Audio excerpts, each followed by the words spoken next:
I'm Dustin Boyer, and this is my point 4 cents. I'm Andrew Southworth. I'm Ryan Schutte. Hi, I'm Matt Bacon, and today we're talking about the Live Nation and Ticketmaster debacle, Polymarket for musicians, and I interviewed legendary producer, songwriter, general musical master, my friend Morgoth Beatz, known for his work with everyone from like Juice WRLD and Machine Gun Kelly to Winds of Plague. Dude's a beast and has some very subtle face tattoos. Then, after the interview, we'll talk about Spotify Loud&Clear and how to set up your own ticketing. So for those of you who are special and love us, that's for you, members only. If you love this podcast, please remember we got bills to pay. So about half our content is going behind a paywall for only $5 a month. You can now get our full interviews and 2 to 3 extra segments each week from us where we discuss what our members vote on.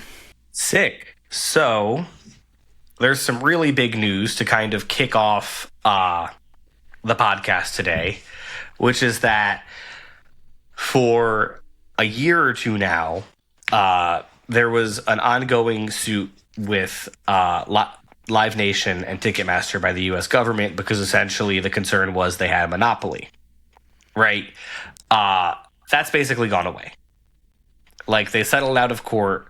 There was a couple limitations on what ended up happening to them. You know, like they had to give up some venues and they had to I think they have to let other people use their ticketing platform. But it's not really anything meaningful in terms of the overall business. It was kind of very much a slap on the wrist. That's going to be a lot. You know, that was not what I think a lot of people were hoping for or expecting. You know, also, this just started, and I think people were expecting this to be 9 weeks of court or something with interviews from all these different people. And I think it started officially last week, and they're already settling. At least that was my understanding of it. So this was supposed to be this long drawn out thing, and then all of a sudden just it's gone. Oh, they speed ran it. Yeah. Well, the government's just more efficient now, Andrew. Get with the program. I think it's sort of their way of avoiding the backlash. I mean, the importance of some of these antitrust lawsuits are the aggressive slap on the wrist that forces these companies to kind of stop trying to monopolize. And what it feels like, and this goes beyond just even Live Nation, is that when they're every time this happens, they take a step back, they readjust, and then they continue to encroach and monopolize, right? So this will not stop them. It just sort of resets their efforts back. It really feels like they've taken 5 or 6 steps towards being a monopoly and then took 1 step back, and now they get to start again. It's incredibly frustrating because, what is it like? They had to give up 13 amphitheaters. Come on. What are we doing here? We know that there's well, the CNN article says 13, so I don't know. Oh, okay. Well, I don't know where our sources. Anyway. There's no truth anymore. Everything's made up. So I don't know how this protects the consumer. The real outcome, and we all feel this as people who are marketing live shows. Anything below an arena show is suffering from this monopoly. We're seeing the struggle it is to sell tickets at a 25 and cap room and lower because people are just pouring their money and going into debt at these large arena shows. So instead of choosing 10 shows that they want to go in a year, they're choosing 1 or 2 because that's all they can afford. And Ticketmaster continues, and the Live Nation continues to suck up all that extra money. It's incredibly frustrating that this wasn't more of an aggressive pullback on this monopoly. Well, I think it's an extra slap in the face because during the pandemic, and especially coming out of the pandemic, Live Nation got really, really aggressive about buying out smaller venues and going after smaller properties than they've ever gone after before.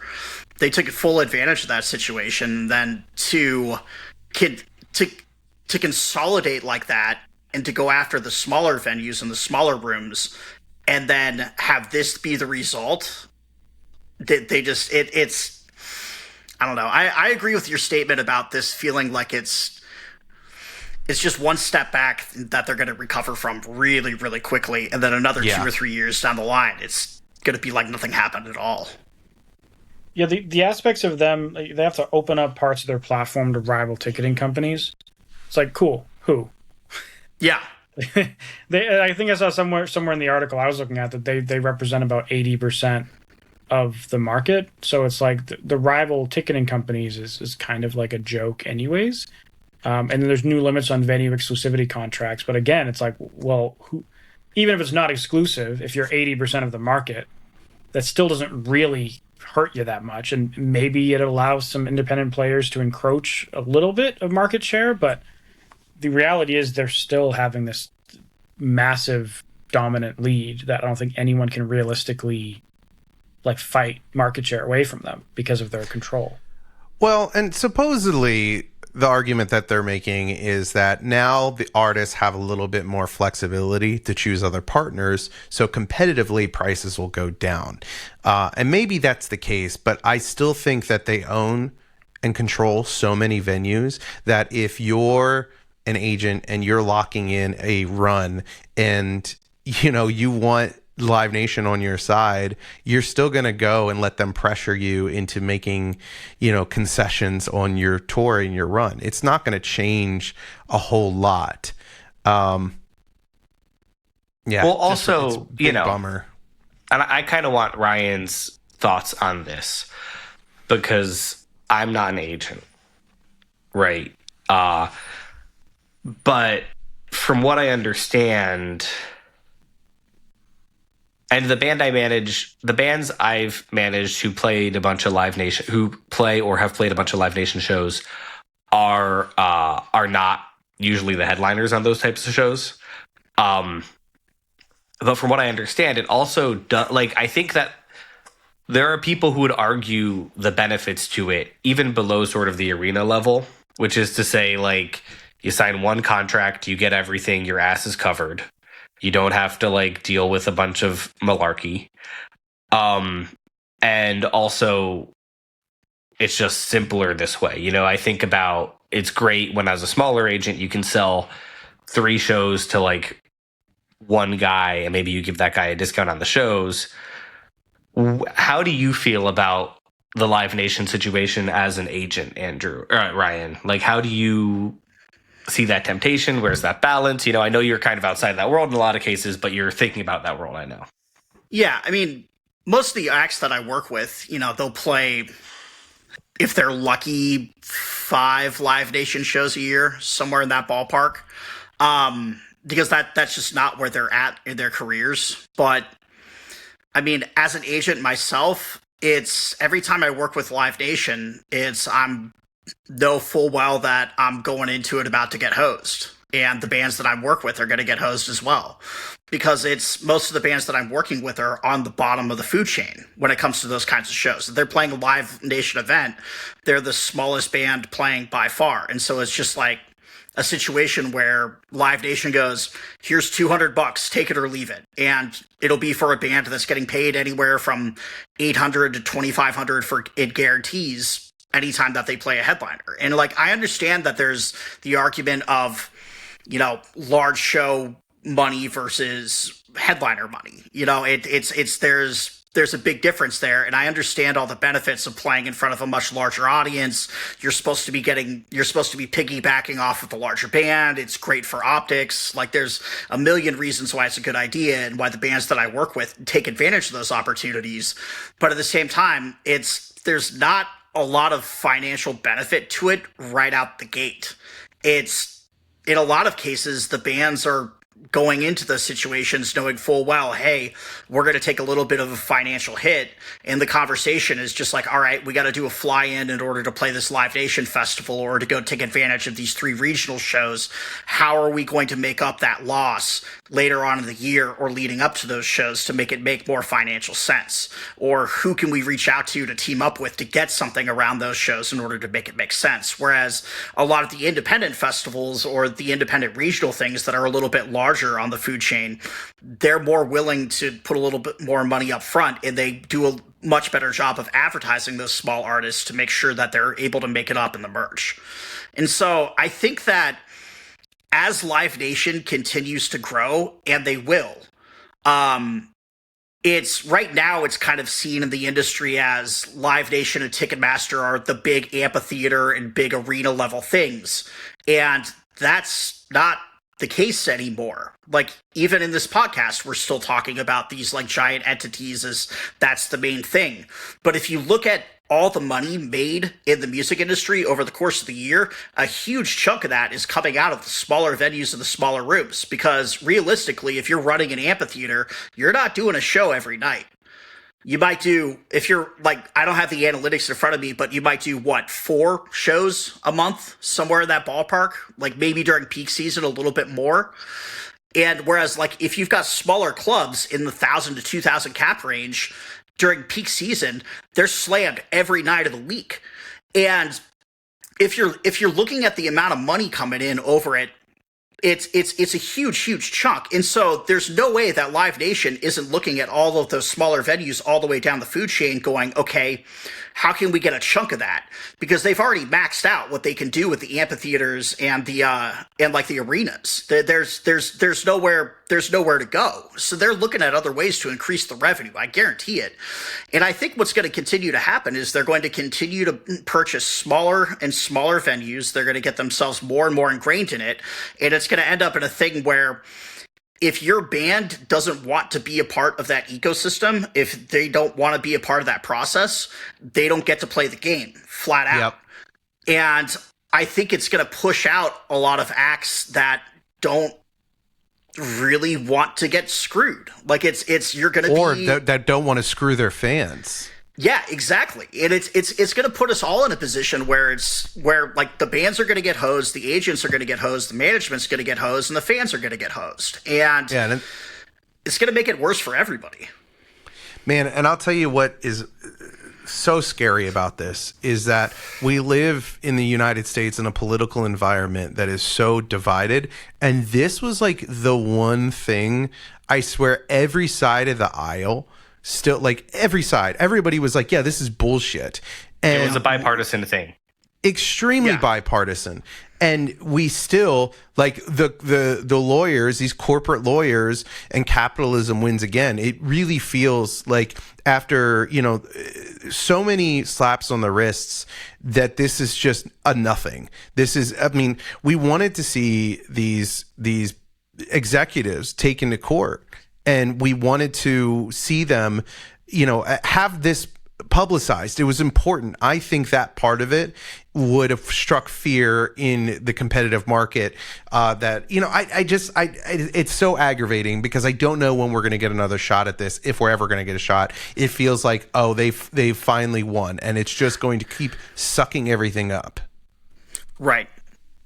I mean, I just had a conversation about this with a friend of mine a week or so ago. We were talking about like, what if you could list your top 5 shows that you went to over the course of your entire life that you really remember, that like left a lasting impact on you?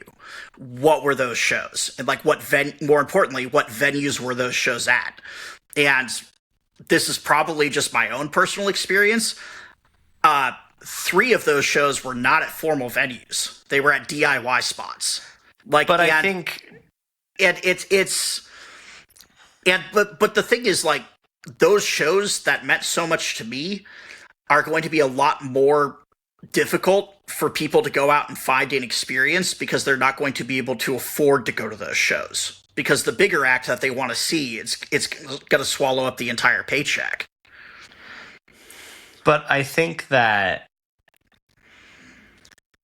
one of the important things to consider in terms of like the counter argument, and I'm not saying I agree with this. I'm just no room for counter arguments. What are you doing? No, go ahead. I'm a bad liberal. I'm sorry. Are you a liberal? See, that's the thing. Is this a liberal take? Because I'm pretty sure Republicans agree with this. That's honestly, like, it seems like this actually was, and I say was because there's a lot of rumors that maybe there was some political interference with this being shut down, kind of. It seemed like it was a pretty bipartisan thing. Yeah, maybe the Trump DOJ had too much on their mind with other files and things going on. Go ahead, Matt. No, but what I was going to say is, like, one of the arguments I've heard in favor of this is, like, getting a fat check up front, especially if you're doing, like, a high production tour. That's really fucking helpful.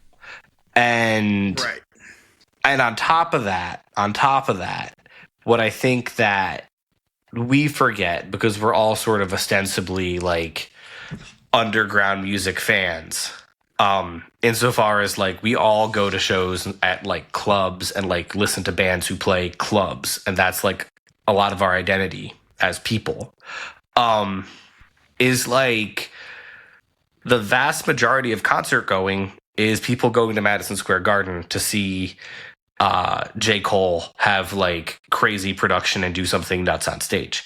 And that is what the majority of people are kind of expecting when they go to a show. Like the majority of the market, not our chunk of the market, but you know. And I think that frequently systems optimize for the majority, and we're just kind of, you know, and like I don't like think that monopolies are good, obviously, but I do think like that is why this system is optimizing the way it's optimizing, if that makes sense. See, yeah. Well, and I get the counterpoint, and I understand too, in a industry where it's hard to get money, it's tempting to take these upfront amounts of money. It's to work with such a global juggernaut. But here's the issue, and I work with acts that are larger acts, arena acts. I also work with like a lot of like 2,500 cap and amphitheater acts, and I will tell you that the mid-level to high acts, the amphitheaters, they are also suffering. Like the panic. Like I'm trying to communicate to all my clients that they're like, we're not selling tickets and it's 2 weeks out and we're stressing. And I'm like, it's across the board. It's not just your artists, because when you look at it, if you've got, I think the touring industry is like $40 billion. Like it's insane, right? And the way Live Nation looks at it and the way you look at a market is, okay, 40 billion, how do we get more and more of that money to go to the promoter, not the people running the show, not the artists, not their teams, not the production, not the venue, just them as middlemen sucking it up, right? And where that money is supposed to go is these smaller shows. The shows, Matt, that you're talking about, this is where it would have went to. And over time, this is going to cannibalize the entire industry, where you just can no longer support even up and coming acts. And you've just got this hollowed out industry where it's just a bunch of executives and shareholders holding all of the bags. And I think that's I mean, it's so depressing to be headed in that direction. Well, and I think one of the things that really stresses me out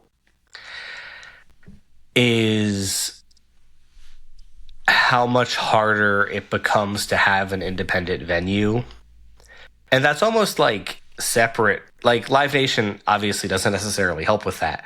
But like, I think one of the things that really stresses me out more generally is like the idea of being a St. Vitus bar, which was like a legendary metal club. The idea of that being open in an era where rents are significantly outpacing inflation, and where people are drinking less because the venue is really just a bar with extra steps. Like I less and less see the path for like an independent venue to just be like, fuck all that, we're doing it our way. And, you know, because like if there's a universe where it's like, oh, this juggernaut exists, but hey, like there's still independence and you can still like buy a building and have your mortgage be $3,000 and people are buying alcohol, then like I feel like you can still make it work. Do you know what I'm saying? And I think just like if cost of doing business goes up, the power of monopolies also goes up. What you said a little bit ago about it kind of, the numbers still kind of making sense at the top end of things, which is probably what Live Nation actually cares most about, because I've gone to this particular like band's backstage. Like I went to their show, but I got like backstage passes and stuff because I knew people who were part of the band's crew, and it was like all the band and all the guests of the band getting like all you can drink all night, open bar, and we're having like lobster for like dinner before the show, and it's like all you can eat, and it's like so all these crazy perks, and one of the bands was telling me, we're playing this other show next week where it's an open weed bar, and it's just kind of like crazy when you see that like at the upper end of things, like because I don't know if the relationship there, if the band's paying for their own catering or if that's some venue provided perk or whatever, but it was kind of shocking, like the kind of luxury at that level. And then you look at the, like this, I forget what the size of this venue, like 10 to 15,000 people, I think. It's like fairly large. And you look at like someone playing for like 250 people, and it's like, they're rolling up to the back street in a van, and like it's like, oh yeah, eat your own dinner, and like here's 2 drink coupons. It used to be, we'll get you a case of PBR or Coors Light. Now it's 2 drink tickets per band member, right? And so for that like massive scale, it's like there's so much money there. Like one of these bands has their hairdresser flown in to cut his hair because he likes how he cuts his hair so much. So like so much money at that level, where even if Live Nation is screwing them hard, it kind of doesn't matter because there's so much money to go around. But like as you get smaller and smaller, there's just so much less money to go around that even if they apply the same like unit scaling to the medium and small, now there's like no money at all. I mean, I think you're talking about such a small percentage of acts that are really experiencing it on that level. And well, isn't that everything really though, right? That's really my point. Is like, Live Nation looks at those and like that's what they design the whole system out of. Right. And for those acts it's fine, but when they apply that same model to everyone else, it just doesn't really make sense anymore. But that's where they make their money. It's the same on almost anything in life. It's like 80% of your money comes from 20% of your customers. I have to imagine it's the same for Live Nation. Yeah. I mean, this is a bit of a different direction for the conversation, but it's something that's been in the back of my brain this entire time. Like, one of the key playbooks for large corporations in the US and, well, throughout the world for a long time now has been, hey, let's monopolize whatever this thing is up to the nth degree as much as we can legally get away from, and then optimize it to the point where we're not worrying about anything else but optimization and max profitability, not worrying about environmental impact or humanity impact or customers or anything like that. Like, how can we or make even this the impact run on the industry? Right, exactly. Or the impact on the industry. How can we make this run as lean as possible and as profitable as possible? And then inevitably, whatever the thing is will run into the ground. And that's what's happened with radio over the course of the years. I mean, you could make arguments, dead medium, so on and so forth. I get it. But like, that's a playbook that's been ran over and over and over again. And what's going on with Live Nation feels like they're very much running the same kind of playbook, except they're doing it with an artistic thing, like a creative outlets, and it's not like people are going to stop going to shows. So it's like they found one of the few things that people are never going to stop doing, and they've realized that they can just milk it to all that's worth. Like It's happened before with so many different companies, and then that's where a healthy market steps in. If you have healthy competition, it prevents the inevitable collapse from happening. And Live Nation is such a massive monopoly at this point that there's nothing to go up against it in any way, shape, or form. Like, they're just going to keep doing whatever they want. And I mean, this isn't the thing that like really breaks my brain super hard about all this is it's 2026 and we're still talking about this. Like, Pearl Jam back in the day, and you guys, all three of you know exactly where I'm going with this, but for the people that are listening, if you're unaware, go look up Pearl Jam versus Live Nation in the 90s. Like, Pearl Jam tried to book an entire tour outside of the Live Nation ecosystem. They didn't want to have anything to do with it. They tried to book an entire tour outside of Live Nation, and they couldn't do it. They got, if memory serves, I think they got like 3, maybe 4 venues that they were able to get locked in, and they weren't really even legitimate venues. And if Pearl Jam during the 90s couldn't book an entire run outside of the Live Nation ecosystem, what band has like now? Yeah, exactly. Like, that's what I'm saying. Like, what band has the juice to be able to do that? Like, the venues don't even exist to be able to do that.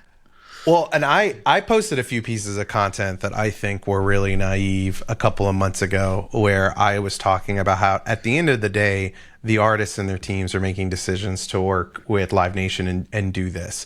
And it's sort of like saying, well, if everybody had just voted for Jill Stein, then Jill Stein would have been president, right? Like, the system is so big that this idea that artists and their teams can fight it by just not participating is basically it's not like optional. saying... Well, because it's like saying, hey, there's a $40 billion industry, which $23 billion of it Live Nation participates in. And it's like saying we're going to take down a $23 billion industry by not participating. What that means is economically massive suffering, right? Yeah. But for jobs all up and down, from the concession stand all the way to the artist. So the logic that, well, stop participating, like you said, if Pearl Jam couldn't do it in the 90s, you can't make it happen. Everybody wants to wake up. I want to have a job every day. I'm promoting shows that are Live Nation, right? Because I'm trying to work with these artists. I'm trying to help. I'm trying to make a living. So if those teams came to me and said, hey, we're not going to tour any longer because we're protesting Live Nation, I can't feed my kids, right? So there, at the end of the day, we only have these antitrust and legal systems to fight against this. And really, ultimately, the people that can really make a difference are consumers. And they don't even understand the difference. Like, they're like, I want to go see Harry Styles. They don't fucking know. All they know is like, why are tickets $1,200 for Pitt? And this is my point, right? Is like the vast majority of tickets sold, like one night of Madison Square Garden is, I think, 25,000 tickets, something like that. Reasonable, but That sounds right. Sure, let's go. 25K tickets. So that's like double the tickets that your cool 250 cap venue is going to sell in a year. So even if your city has like one like arena and like 3 cool 250 cap clubs that are like totally independent, like that arena is still doing like pretty much the same amount of business as those 250 clubs if they're doing like a normal level of business in one night. And so I think it's really just important to think about like, oh no, like this is just how people are used to consuming, but also, yeah, people don't want to, you know, like there's every couple months there's some sort of new outrage about, oh, to get a bar stool to see Aerosmith is however much it was, $600 or whatever.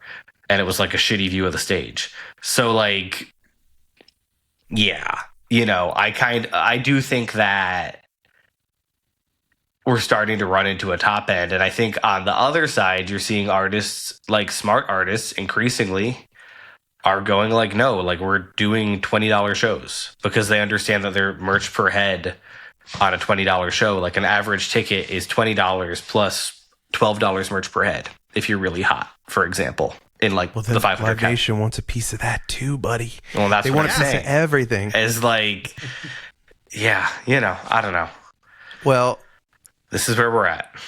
Yeah, you know what's funny? Our next segment, which I'm going to get back into, is also just this. We should just name this episode the dystopian late stage capitalism episode, because we're about to talk about something even fucking far more terrifying here in a moment. Just call it The Decline of Western Civilization, Volume 5. I am here today with my friend, producer extraordinaire, Morgoth Beatz. How you doing, Morgoth? I'm doing great. How are you doing, Matt? Rocking and rolling. Hell so, what I wanted to get into was, you know, you have production and songwriting credits with everyone from like Juice WRLD and Machine Gun Kelly to like Winds of Plague and about a trillion other things. And I feel like every time we talk, you drop some other ridiculous project you've worked on. How did you get there from kind of starting out in like the underground? What happened? Yeah, so like initially, really, I mean, my initial goal was just to like play guitar in a metal or hardcore band. And that like wasn't too much seeing past that. You know, that was really kind of what I wanted to do. And I just kind of started to learn to record people and like myself and stuff just out of like necessity, you know, in order just to hear like the music I was making back. So yeah, I just was recording myself in like my own bands and stuff like that and just making our demos. And then when I graduated high school and moved to LA, I started a band out here called Goliath, and people seemed to dig that more so than anything else I had ever made. And I went to recording school where I like kind of was able to like hone in and get a little accelerated learning on that. So from there, you know, people liked the way our projects sound and stuff like that. So I started recording other bands from our area, you know, mostly in like the metal and hardcore kind of world. And around like the same time that was happening, I have a lot of friends who produce hip hop. I would play guitar on some of their beats and stuff like that. And, you know, me working in like on a DAW all the time, I was like, oh, I could probably just do this by myself, you know? So and at this time, this was like early SoundCloud rap era, like first wave of it. So I was kind of excited by like the darker direction a lot of rappers in like that world was going in terms of like stylistically and all that. Yeah, it was a lot darker. So that attracted me. And yeah, I just was able to luckily start producing for artists out of that world, like Bones and Omen 13 and you know, stuff like that. And yeah, so that stuff kind of took off in like a way that was getting bigger than some of like the metal stuff I was doing, you know. So I kind of started trying to take that more seriously. So I guess what I want to understand is, what did that phase look like of going from like I'm in a metal band that people think is cool, to I am songwriting for other people or I'm producing other people? Like, what do those first conversations look like? Yeah, so luckily a lot of the metal world kind of thought that, you know, the hip hop stuff I was doing, and like a lot of the hip hop stuff I was doing is more on like the alternative side of hip hop, you know? So it was like a lot of emo rap, a lot of trap metal and like dark trap stuff. So there's like fan base crossover, there's like musical stylings like that apply to both, you know. They're not like totally like worlds apart sonically, you know, in the way maybe but like the drums especially. Yeah, like the drums and just like programming and stuff like that, you know, and just using the DAW as like an instrument. That like there's like some concepts there and like some practices there that are applicable to both styles of music. So a lot of bands started thinking that was really cool, and I was able, because luckily I toured with a lot of bands from being in Winds of Plague. So I was able to kind of just be like, oh yeah, I do this, but I also do this, and I had the other background of, you know, producing metal and hardcore bands before, you know, even doing the rap stuff. So it's not like I ever stopped doing that. It was just I started doing something else, and the something else started going really well. So yeah, I was able just to kind of like jump back and forth, you know, like I'll be like, oh, I'm going to write with this band today, and then I'm going to like produce beats for this rapper tomorrow, and then it's like this singer the next day, you know. And I just kind of try to make a point to make as many different styles of music as I was able to, you know. If like someone from any given art genre or artist wanted to like work with me, I would like take a shot at it. Was doing a very diverse range of stuff a goal from the start? Well, it was once I realized I could, like once I realized I was like, oh, I can make, rap that at least I'm proud of and I like, and that I wish I would hear, music I wish would be out there, but wasn't exactly what was out there, that was kind of like your new record. Yeah, like, doing ambient music, that's a different, yeah, exactly. But yeah, I basically was like thinking, okay, what if I add a little more metal into, some of this dark rap stuff? And other people seem to relate, so it was able to get past zero, at least for me. Mm-hmm.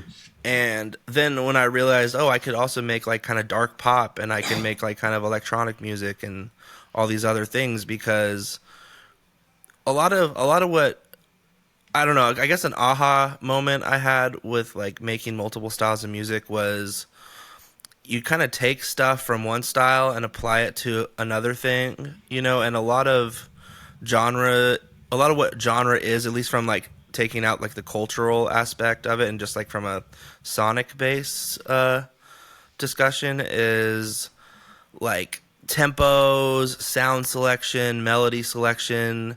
So I realized that, the way I kind of write, heavy 808 lines and stuff for some of like the trap metal or dark trap stuff is very, very similar, like from a pattern and like note choice perspective, as I would write for like a breakdown, in like a metal band or a hardcore band. So I kind of started thinking of it like that, I just started thinking, like I'll treat, my hat patterns and the rap stuff like as I would treat my like double kick patterns in like a death metal thing, or something. Very basically just kind of trying to grab things from here and there, like, oh, what if I do kind of like an R&B like backbeat groove over some like alt metal kind of ambient guitar stuff, like just grabbing from different places. And I realized too, like a lot of my favorite producers and like favorite bands and stuff like that also were similar. They would take from a lot of different places. Yeah. And that's because that's something you and I connected on really quickly, right? Is like, I think our first conversation, we talked about like 10 different genres in 5 minutes. Yeah, true. And so something I've always kind of felt is, because, I have, like you, I have like really diverse, weird taste. And I felt that like being the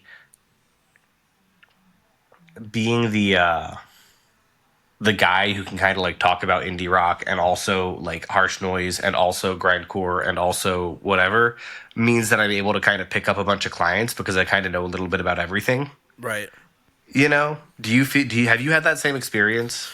Yeah, definitely. I found that being able to do different styles kind of gives you a little extra boost, or like, I don't know, maybe like respect or something in like the other styles, when they're like, oh yeah, he does like what we do, but he also does this, and it seems to be something that kind of crosses genre lines where people are kind of fascinated by that. And my favorite producers like Rick Rubin and stuff, where he's made classic records in like every style he's tried basically.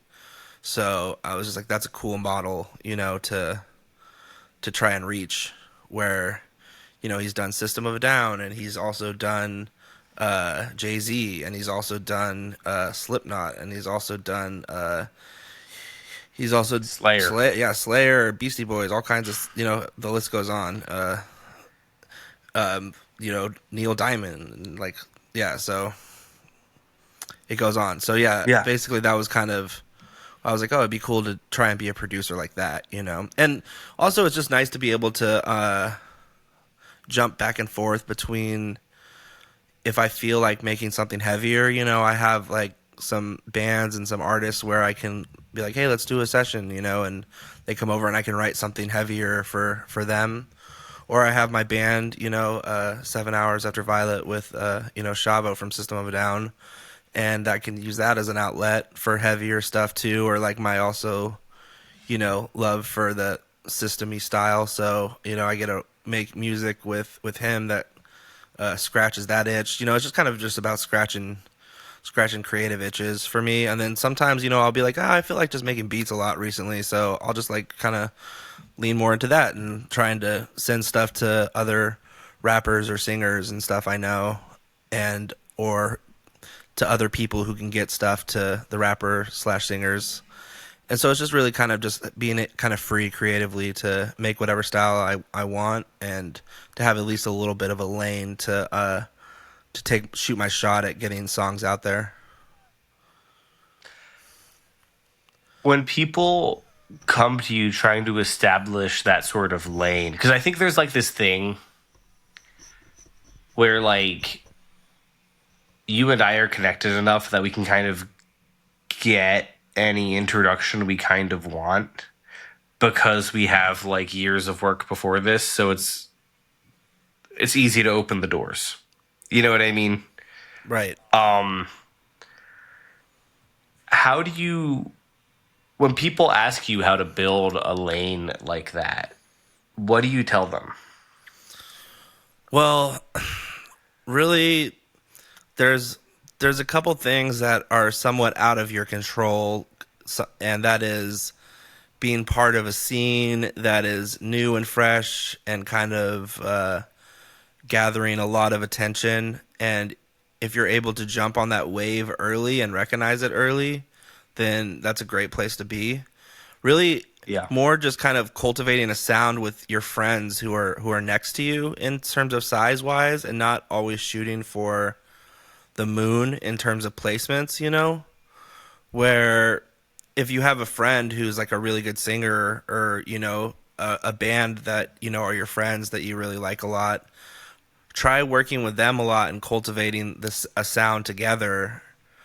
And if you help bring someone from zero to anywhere past that, it goes a lot further than getting just like one major placement on an album. Yeah, that is great, and that is awesome, because obviously it does a lot for you. It's good to have that on your resume and stuff. But the said like for me, I produced for Juice WRLD. Juice WRLD didn't need me, in terms of that. He could. There's a lot of other people who made music with Juice WRLD and stuff. Like I'm lucky in that scenario, versus if you cultivate a sound with someone from scratch and you're a big part of that, the beginning of like whatever sound you guys are going for. And if you're able to build like a scene and an audience around that, then you'll get a lot more people coming to you trying to get something similar, And you kind of have to do that in a couple different places. So that's the tricky thing, is like if you want to be an electronic artist or something like that, and you want to do some sort of, or be part of some new sound that's kind of happening right now, you got to like go super hard at that. And then if you also want to be in a metal band too, you also have to, or like produce metal bands too, you also have to kind of know what's going on in that world and know what bands at your level are good, and things you could, like, there's potential here, I could work with this, so yeah, it's just kind of having good antennas for newer artists. That'll take you a long way. Yeah, well, it's just that whole thing about like so much of being good at this is like taste curation. Yes, it is. A lot is, yeah. How did you develop your taste?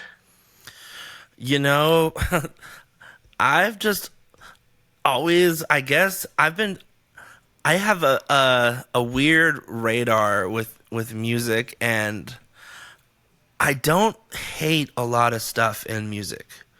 I just kind of never have. I just don't get really too much. I just always kind of look for the good in something before I decide I like hate it or dislike it. Where I try and, if I hear something that I don't particularly, I'm not enjoying it, I'll try and understand like why other people might enjoy it, You know, like what? It's the Paul Simon thing. Yeah, like what's here that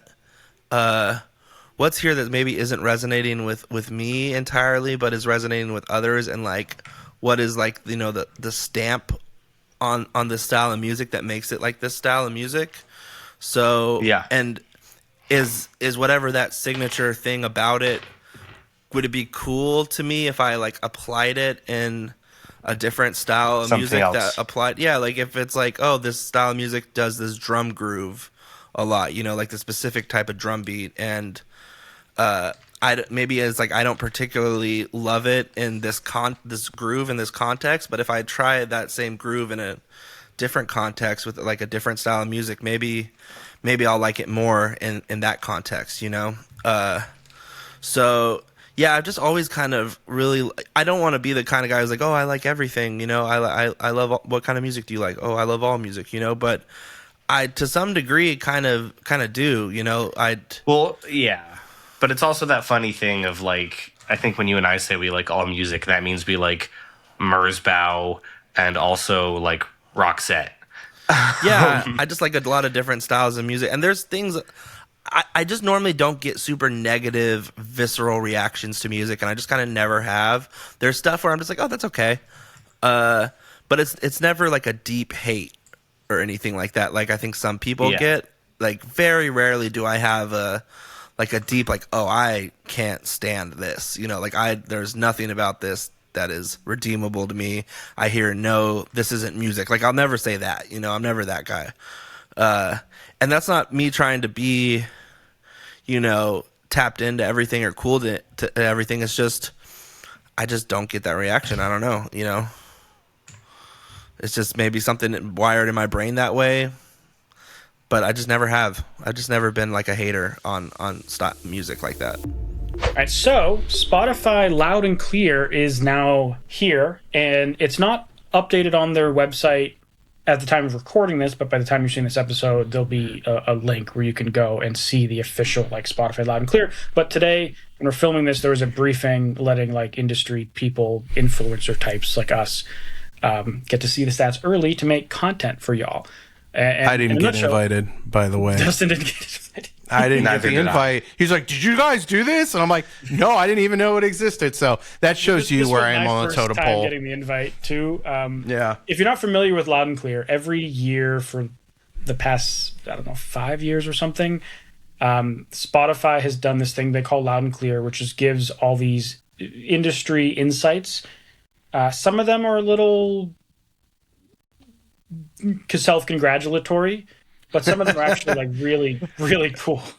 You know, like for example, the first one we've already heard headlines about, which is that in 2025, Spotify paid out $11 billion in royalties, with more than 50% of those royalties going to indie artists and indie labels in particular. So like these are some metrics that have already been circulating through news channels and stuff like that. But so that's what Spotify Loud&Clear is. And there's a whole bunch of really cool stats that we're going to go through and rip apart and talk about, both positive and negative, I think. But from your guys' perspective, any immediate thoughts or opinions on Loud&Clear? I think that it's generally good and interesting, but I think you do need to have your like media literacy glasses on when you go through this stuff. Yes. Yeah. Some of the numbers have a very obvious spin to them. Which I'll address when we get to them. So this isn't the full Loud&Clear, but these are some images that they shared from the presentation today. So first number, 11 billion. I believe the one interesting thing about this year's Loud&Clear is this year is the 20th anniversary of Spotify. So a lot of the metrics they're comparing over the last 20 years. And one thing they pointed out was that I think it was in 2014, Spotify hit its $1 billion annual payout. And now they're 11 billion. So they were talking a lot about like the growth over like the last 20 years and stuff like that. So again, some of it's self-congratulatory, but other metrics that are cool. This one is one of the more interesting ones in my opinion, which is how many artists on Spotify make $100,000 a year from Spotify alone. And so the left graph, and again, for audio people, we try to read out as best possible, but 13,800 artists make over $100,000 a year from Spotify alone in 2025, which is a kind of a shocking number, in my opinion. So I think there's a few things to understand about this number. So just for people who don't know, ballpark, and this has been the case for a few years now, ballpark estimate, 100,000 monthly listeners generally means about $1,000 of Spotify royalty payouts, roughly. Sometimes it's a little more, sometimes it's a little less, but just bear with me. So that means that if you have 800,000 Spotify monthlies, basically, you're probably your music is generating $100,000 off Spotify. Now, I would believe that there's 13,800 artists with over 800K Spotify monthlies. The other thing I would say about this is I feel like this is phrased kind of disingenuously. I think there's a big difference between the artist makes $100,000 off something and the artist's catalog makes $100,000 off of something. Because if I'm signed to a normal record deal, I'm not getting $100,000. I'm getting maybe 20 if I'm recouped, if everything else went right, and if my lawyer was able to remove breakables off the digital side of my income. Yeah, they usually use language, which everyone probably has heard when they say we've paid this much to rights holders. I think in this one they're kind of abbreviating or taking some liberty there, but you're right. It's not to artists, it's to rights holders, which a lot of these are just individual artists, but a lot of these also have record deals that they signed, which means they might be getting 50% of this, they might be getting none of this, depending on their deal. What do you got to say, Ryan? Oh, nothing. Okay. I have things to say. I mean, I'm mostly curious. Did they go into how they accomplished this? Like, what was it the increase in revenue that they created that is the bulk of this? Wait, what do you mean the increase in revenue? Well, like, created? Right. The only way this happens is that if they increase revenue or increase consumption, right? More signups, more money, more consumption, more payouts.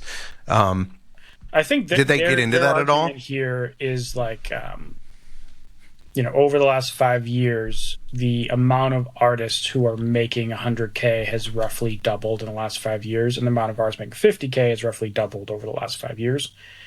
And so I think their like kind of premise to this is them making the point that like,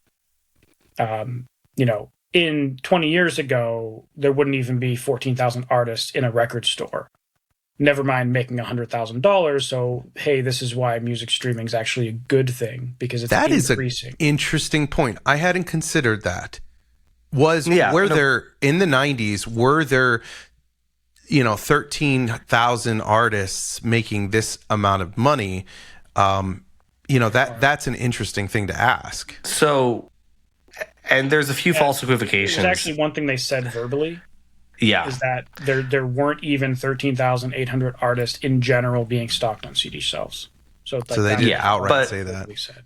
But there's a couple false equivocations we always have to think about with these things. First of all, the buying power of $100,000 today is about, I think, the buying power of like $35,000 in 1995. I might be quoting that stat wrong, but it's something like that.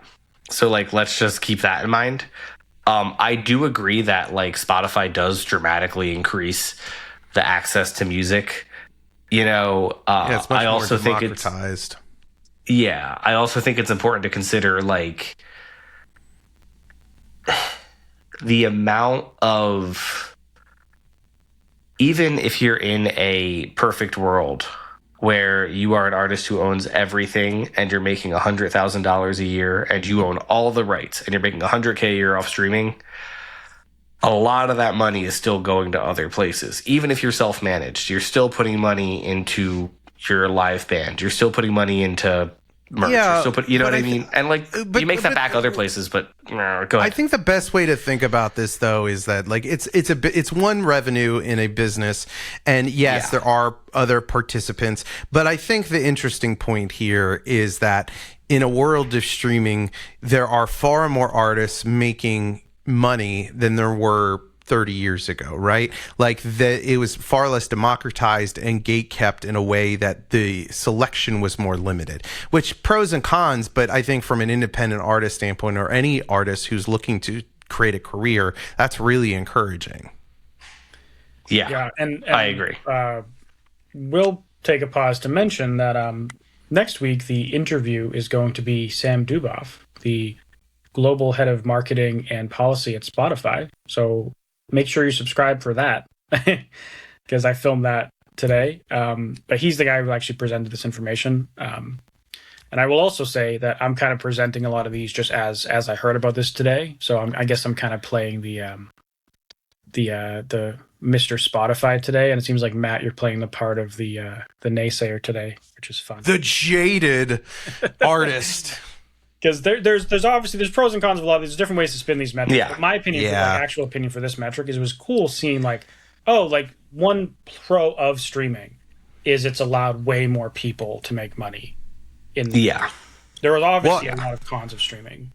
And by the way, the reason I kind of asked earlier about, where does this money come from? Obviously, they've increased the amount of people that are streaming. But there is something to be said about their rule about not paying out on songs that didn't do more than 1,000 streams in a month.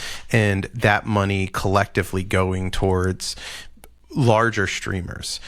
There is this idea, too, that is the ecosystem that Spotify has created sort of coalescing around the top streamers. That is sort of what I'm thinking too. Yeah, but I think that's part of it, but I think that was always the case. But this is a very interesting graph tied right into that. Do you want to talk about it, Andrew? This one? Yes. Hold on. Someone has some sort of noise. Is that you? That's me. I don't know.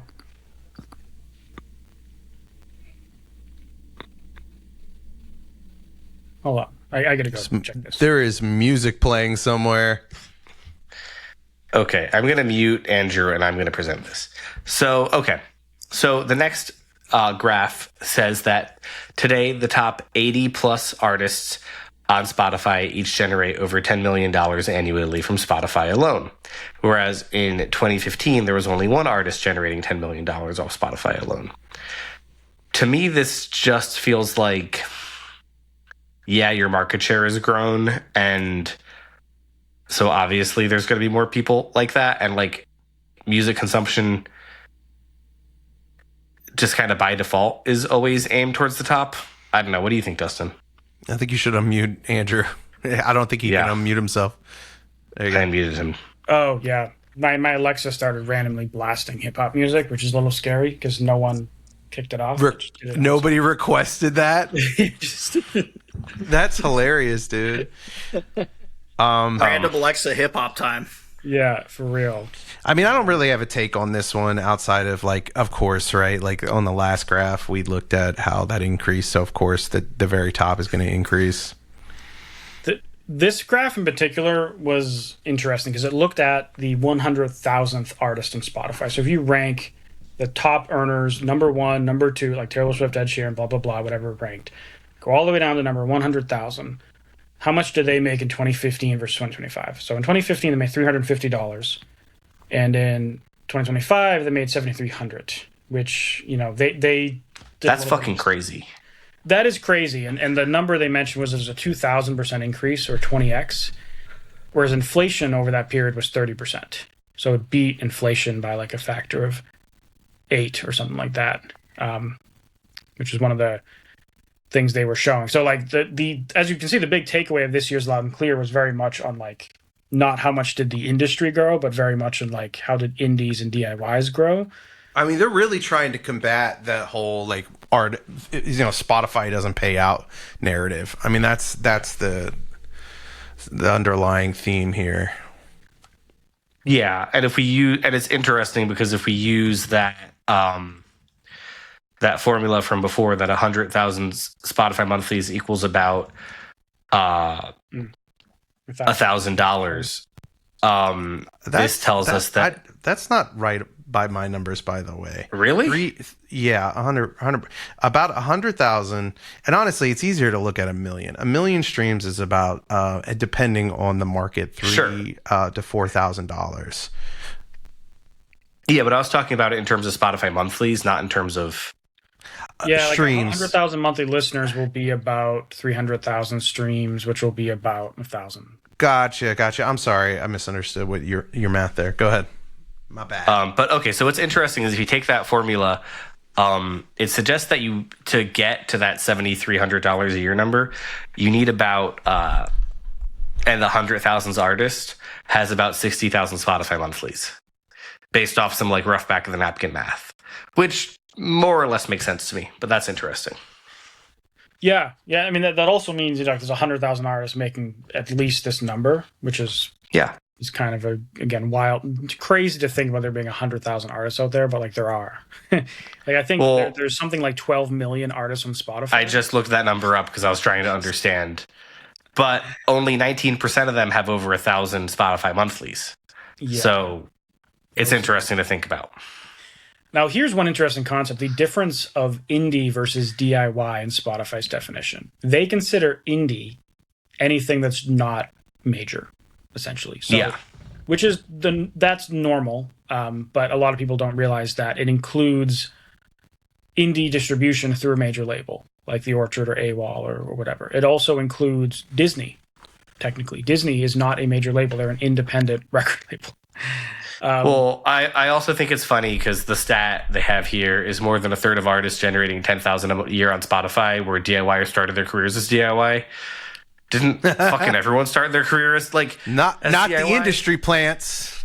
Yeah, the ORS. I wish it was just the DIY broke it from the ORS started, because that would be more useful of a metric here.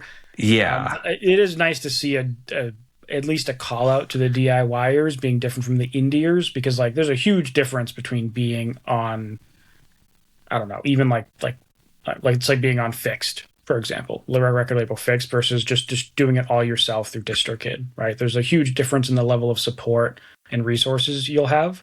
Never mind if you go up that totem pole even further to bigger indies. But you know.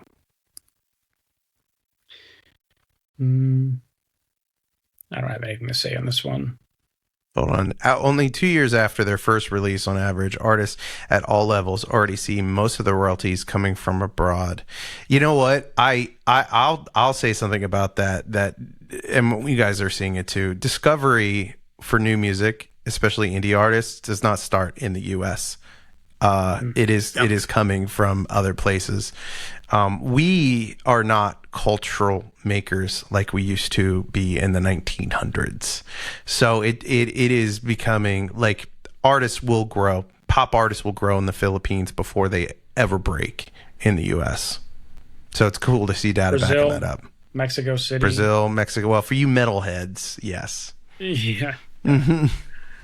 Yeah. It's kind of like that concept of trigger cities. But almost just like trigger countries, and part of that, I mean, like in the realms of advertising, a lot of that's just because it's cheaper to advertise there. That's the only reason why. But I have seen, like, I've talked to people from Brazil, I've talked to people from India, I've talked to people from like most countries, just doing what I do, and you'll notice, I've had multiple Brazilians tell me this, so I'm assuming it's true, is that there's a big culture, they're big music importers. So if they see music from another country, they almost weight it more than their local stuff. And I've had those artists tell me, like, people in my country don't give a fuck about me. They want to hear music from the States. They want to hear music from the UK. Whereas from like India, the culture is like, if they see someone from India succeeding in another country, they're like rooting for them hard. So it's kind of the opposite. Like Australians are super supportive of like artists from their country. Brazilians are not. They're kind of importers. Well, Australia, I'll tell you, in country, Australia is early adopters of country music. And I think you're right otherwise, but in country, also the EU, like you're right about advertising, but in the EU, country Americana touring, oh my God, it's lucrative. I mean, I used to have artists tour over there, do 6 weeks, make $100,000 and come home because they could be no names and people will just come out. They just want to discover music. Yeah. There's also like interesting. Yeah, well, I mean, I was about to say, like, you know, I think a friend of mine from Scotland put it really well long time ago. You know, I asked him about, you know, how American bands were perceived over the UK, and he went, "Oh, we don't really even care what the band is. The most of us, right? we just see American band and we go, ooh." American band. Hamburger. American band. Ooh. Yeah. Yeah. And I think like there's a lot of that throughout the rest of the world. You know, I think you're correct that America isn't necessarily like the cultural tastemaker that it used to be in the 1990s, but it's still got a certain thing to it where all the other countries just see something from the US and they have that ooh, American. Well, thing, that's the funny thing. And like, but that's it. That's it though. Is like, yeah, the people in the U.S. they don't care. But as soon as you take it and you put it elsewhere, you can build in other countries for a fraction of the price that you can in the United States, and it's got that shine on it because it's got that ooh, American band factor to it. You know, so yeah. So the U.S. isn't discovering the new acts, but we're creating them. We're outputting them. Yeah, we create it, and then we send it elsewhere to grow, and then we bring it back home once the numbers are something that they're like, look what we made. Look at this thing. It's from here. It's from here. God, this fucking country, dude. Oh, America. Oh. This is essentially the same graphic, but for language. Essentially, the number of top 50 songs in other languages doubled. That's honestly kind of crazy to me. Yeah.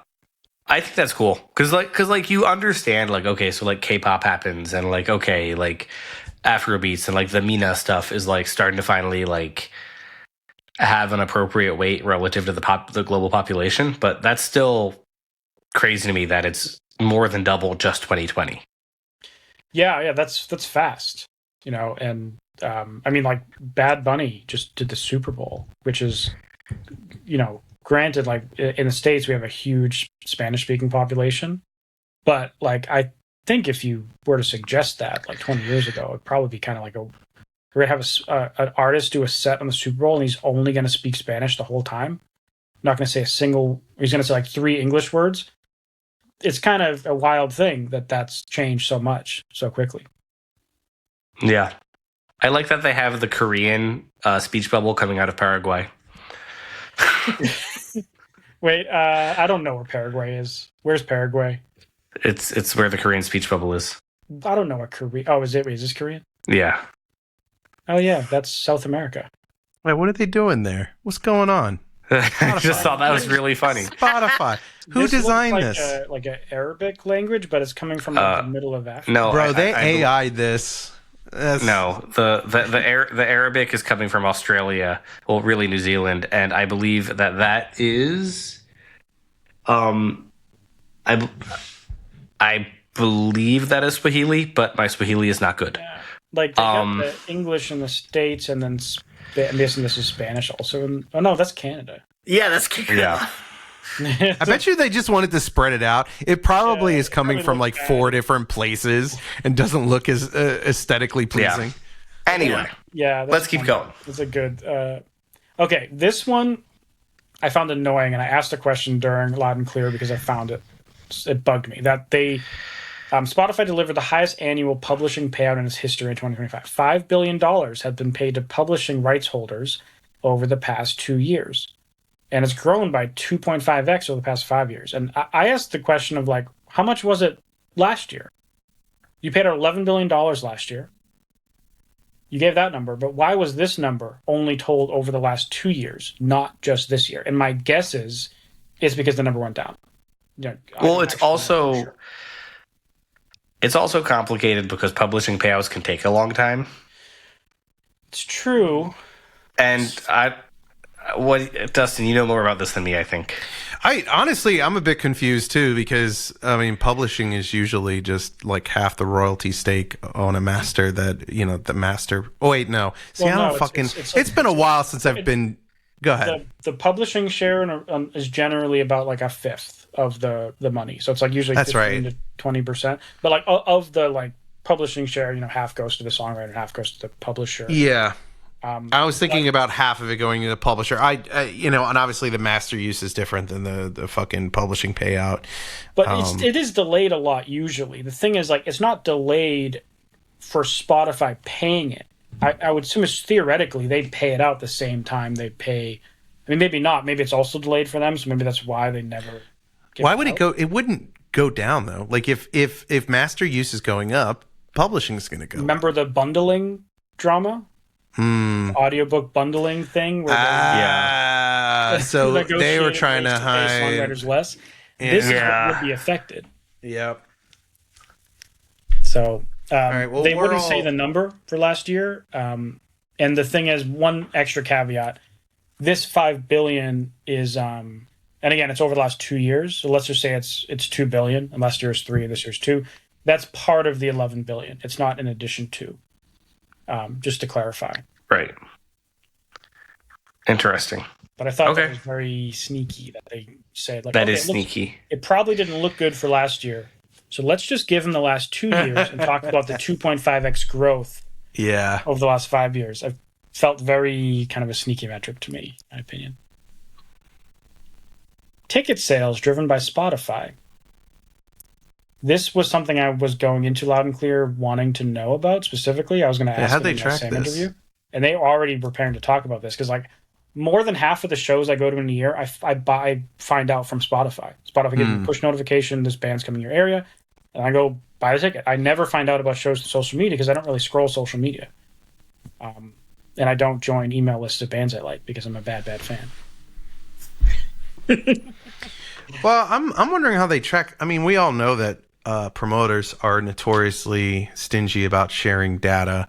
So I'm kind of wondering how they actually tracked it. They probably were just looking at click-throughs on Spotify and making some estimations there. But can't you just, like, because, like, if I go click on, I had the Mitski Spotify open. If I go click on the upcoming show in Mexico City, and then I click find tickets, it takes me to a link that has like the Spotify GTM tag. So I would wouldn't you just be able to know from that? Like, I mean, they must get back end data then. Yeah, because you just put your Google Tag Manager thing, your Google Analytics on it, and then right? Like, having spent an inappropriate amount of my life on Google Analytics, these are facts I know now. That means that, like, all the ticketing partners that Spotify partnered with are giving Spotify permission to put their Google Analytics tag on the back end of their ticketing site. Yeah. But I think I don't know. Well, I mean, we don't have time to go through every ticketing partner, but on Ticketmaster it just did it. So they probably just tracked bands in town. I don't know how they would track because that could be theoretically anything. But you're right. Like, they don't really clarify how they track this. So no, but it's I mean, it's worth noting though. This is only about maybe 4 or 5% of the entire touring. I mean, I guess that's pretty big though. Like if it's 40, we just went over this, like $40 billion industry touring, and Spotify's driving about 4 to 5% of that. That's not nothing. Yeah. So Anyway, is that all we have? That's what we have from that. Let me see my notes because we got to wrap up in a sec. Anyways, let me see if there's anything. Yeah, but okay. So I guess my favorite stat of all Spotify Loud and Clear. If you could reach 1% of Spotify listeners and get 1% of their streams, you'll make $1 million per year. So if you could reach 1% of the people on Spotify and get just 1% of that 1% streaming volume, you will make $1 million per year from Spotify alone. That feels like one of those stats that I really hate. They're like, did you know if you stacked paper from here to the moon, it'd be like 4 billion? Like, okay, sure. I guess. It's called like the Chinese soda problem.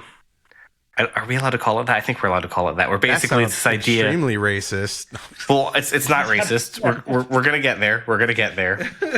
It's basically this idea that like, if I can sell my new soda to 1% of the population of China, I'll become a billionaire. You know what I mean? But like selling your new soda to 1% of the population of China is a lot easier said than done. Yeah, it feels like a easy thing to do because you're saying 1%, but it is people fight for fractions of a market. Like it is so hard to find that and to reach that amount of people, because what is 1%? How many people use Spotify? It's like 700 million a month. So 1% of that is 750 million. So 1% is 7.5 million people. You know how much it costs and how much effort it takes to reach 7.5 million people, much less get them to stop what they're doing. So if you subscribe to this idea of like, oh, you got to get them to hit them 10 times, 7 to 11 times before they do an action. That means you've got to have fucking 60 million impressions on the same people before you can even capture 1%. You're talking about like hundreds of thousands, if not millions of dollars in marketing cost over the course of years. But the cool thing is, like, in my opinion, the reason why this stood out to me is because you can make $1 million a year and have 99% of all the people on Spotify have never heard your name before. That's a cool thing to think about. That's why when people are so precious about their content, I'm like, nobody knows. Or promoting old releases, I'm like, nobody knows who the fuck you are. Just do it. Well, the other thing, and they don't have to, because all you need is that, like, even 1%, you're making $1 million. Like $1 million a year is a stupid amount of money to make per year, right? Yeah, you're living large with $1 million a year. But the other thing I think is kind of interesting is like, well, I want to pull this up real quick, but I was trying to find, do we know what the highest paid person on Spotify annually has made? Well, it's definitely Taylor Swift. It's definitely Taylor Swift, but I can find her total earnings, but I can't find... But whatever. Okay. So the point I was trying to make is something I think is kind of interesting to connect dots is like, okay, so 1% of the streaming of 1% of people is $1 million a year. Fine. But it's kind of interesting to think that, like, so those people who make $10 million a year, and there's 80 of them, like, it's kind of like I'd be kind of curious, like, what percent of the listening they are, of what percent of actual people listening, if that makes sense. Because I would suspect that a lot of it is like the average Kendrick fan. Kendrick is probably more than 1% of their listening, I would assume. So I assume that's where the arbitrage is. But I don't know, just kind of interesting to think about. Right. I mean, like, I don't know how many monthly listeners Kendrick Lamar has, but it's over 50 million, I'm guessing. Yeah, so he's like top 100. Like 10% plus of the Spotify, which is kind of crazy to think about. 75 million, yeah. So he's captured 10% of Spotify's audience, which is insane. Bizarre. Yeah. But then... Absolutely insane. But you're right, they're probably listening more than 1% per month. I mean, maybe, I don't know. I feel like most of his fans are probably relatively... He doesn't seem like an artist where you have as many diehard fans on a percentage basis. I mean, unless I'm wrong, does he? It's true. I've never met a Kendrick Lamar fan. I feel like there's a bunch of people who I like that song. Do you go outside? I've never met someone who's been like, I love Kendrick Lamar. I love Kendrick Lamar. Oh, okay. Yeah, straight up. To Pimp a Butterfly is probably one of the 3 records that got me really into hip hop. Okay. Well, I guess there's a lot of closeted Kendrick fans out there. But like Matt here. You know, but it's just interesting to think about. You know, there's obviously a lot of ways you can go. That's all. Yeah. You know, I'm noticing they used to have the numbers. Oh, yeah, they still do, about how big they are in the world. And Bad Bunny's actually larger than Taylor Swift, but he's number 2. Yeah. Who the fuck is number 1? It was the weekend for a while. I don't know if it's still the case. Bruno Mars was also very high for a long time. The weekend's number 3 now. We have to wrap this up. All right. Bye, everybody. Bye, guys. Well, yeah. Thank you guys so much for listening to this podcast. We are trying to get this to go as far as it can, so please start a conversation with a musician friend by sending it to them. If you enjoyed this episode, please consider subscribing on your favorite podcast app. If you're on YouTube, subscribe and turn on notifications so you never miss another upload every single Thursday. And if you can rate us on Apple or Spotify or both, it really helps a lot. So tune in next week for more.